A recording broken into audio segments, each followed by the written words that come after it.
Hello everyone. आज की इस वीडियो में हम एक्सरसाइज 3.2 का क्वेश्चन नंबर 3 का 6 नंबर बनाने के लिए सीखेंगे। इस क्वेश्चन में यहाँ पर दिया गया है कि 5 years hence the age of Jacob will be 3 times that of his सन।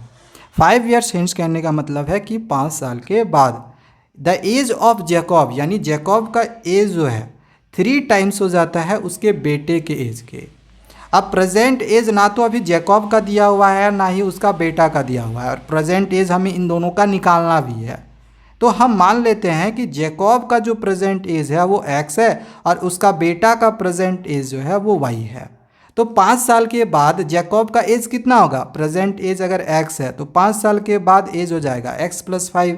इसी प्रकार से अगर उसके बेटे का प्रेजेंट एज y है तो 5 साल के बाद उसका बेटा का y + 5 हो जाएगा एज, है ना। तो क्वेश्चन के अनुसार हम लोग यहाँ पे देखें तो दिया गया था कि जैकब विल बी 3 टाइम, जो जैकब है उसके बेटे के उम्र के 3 गुना के बराबर हो जाएगा। जैकब का एज उसके बेटे के उम्र के 3 गुना के बराबर हो गया। तो यहाँ से देखो ये एक हमने इक्वेशन निकाल लिया। तो इसी को हम अकॉर्डिंग टू द क्वेश्चन करके जो अभी हमने बताया उस इक्वेशन को यहाँ पे हमने लिख लिया है। जैकब का प्रेजेंट एज हमने x माना था, 5 साल के बाद उसका उम्र हो गया x + 5। उसके बेटे का प्रेजेंट एज हमने y माना था, 5 साल के बाद उसके बेटे का उम्र हो गया y + 5। क्वेश्चन के अनुसार दिया गया था जैकब का एज उसके बेटे के उम्र के 3 गुना के बराबर हो जाता है, तो हम उसका बेटा का उम्र का 3 गुना कर दिए। ठीक है, अब इस इक्वेशन को पहले हम सॉल्व कर लेते हैं, इसके बाद फिर हम यहाँ से आगे बढ़ेंगे। तो यहाँ पे ये x + 5 है, रहने दिए, ये 3y हो गया, 3 5 जाइए 15 हो गया। बस सॉल्व कर रहे हैं। देखो यहाँ पे 3y रहने दिए, +15 रहने दिए, ये +5 इक्वल टू के इस साइड आके -5 हो गया। ओके, अब 15 में 5 घटाएंगे तो 10 हो जाएगा। तो यहाँ से हमने x की वैल्यू निकाल ली 3y + 10। ठीक है, अब आते हैं हम सेकेंड इक्वेशन पे। अब दिया गया 5 ईयर्स एगो यानी 5 साल पहले। तो प्रेजेंट एज अगर x है तो 5 साल पहले हो जाएगा उम्र। ठीक है, उसी तरह से उसके बेटे का उम्र अगर प्रेजेंट y है, प्रेजेंट में अगर उसके बेटे का उम्र y है तो 5 साल पहले y - 5 हो जाएगा।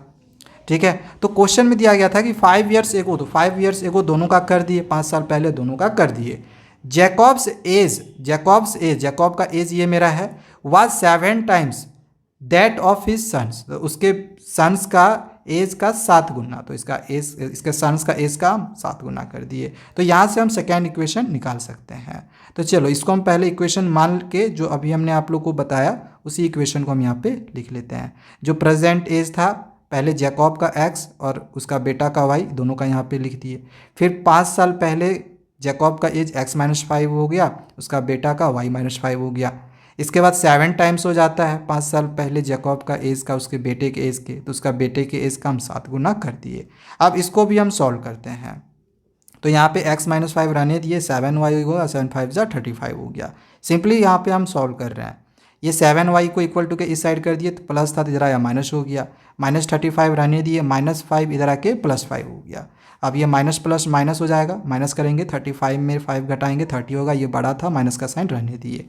ठीक है, तो इसको हम मान लेते हैं इक्वेशन 2। अब ये जो दोनों इक्वेशन आ गया है इसको सॉल्व करके हम x y की वैल्यू को फाइंड करते हैं नेक्स्ट पेज पे।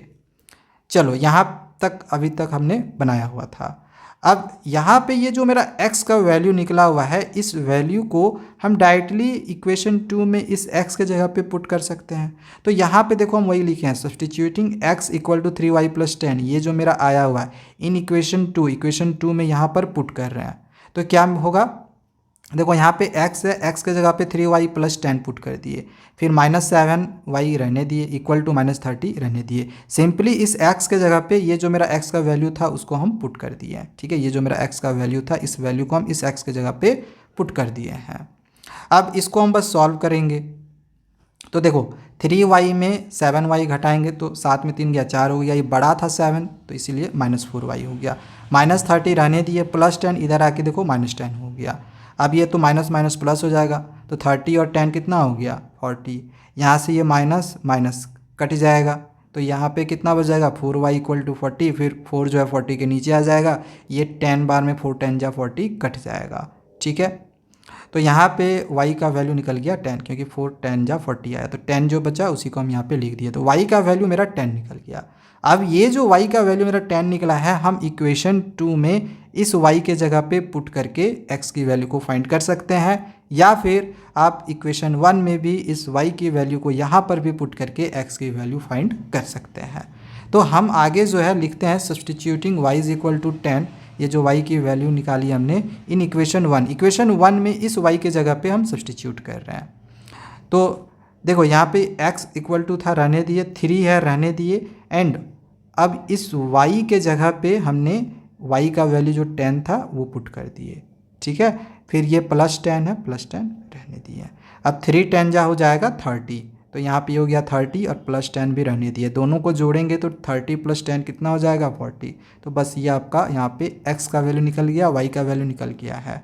हमें जैकब और उसके बेटे का प्रेजेंट एज निकालना था ना, तो जैकब का प्रेजेंट एज हमने तो x माना था, यानी जैकब का प्रेजेंट एज x माना था, तो कितना हो गया 40 ईयर्स, और उसके बेटे का प्रेजेंट एज हमने y माना था, तो उसके बेटे का प्रेजेंट एज y का वैल्यू 10 निकला है, तो हो गया 10 ईयर्स।